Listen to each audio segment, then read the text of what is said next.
এদিকে তীব্র শীত আর ঘন কুয়াশায় কৃষি খাতে বিরূপ প্রভাব পড়ছে। আরও জানাতে রাজবাড়ী থেকে যুক্ত হচ্ছেন সহকর্মী মিঠুন গোস্বামী। মিঠুন, শুভ সকাল আপনাকে। জানতে চাইছি, কৃষিতে শীতের দাপট মোকাবেলায় কৃষি বিভাগ কি পদক্ষেপ নিচ্ছে?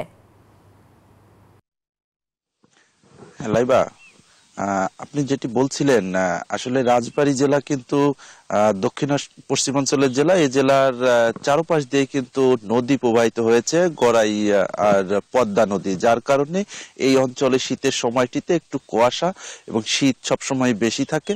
এবছরও কিন্তু আমরা দেখেছি যে গত এক সপ্তাহ যাবৎ প্রচন্ড কুয়াশা এবং শীতের তীব্রতা, যার কারণে সব থেকে বিপাকে পড়েছে নিম্ন আয়ের খেটে খাওয়া মানুষ।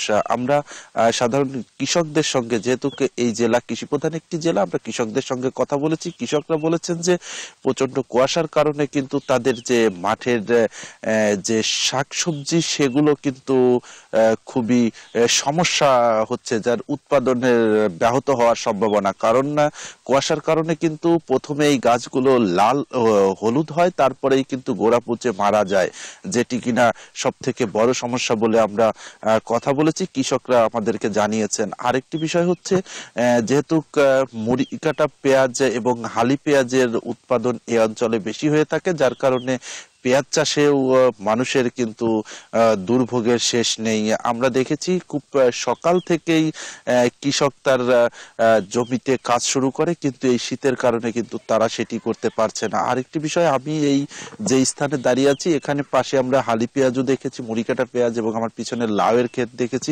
লাউয়ের ক্ষেতের পাতাগুলো আমরা হলুদ হতে দেখেছি, এবং যে ফলন বা উৎপাদন কিন্তু অনেকটাই কমে গেছে।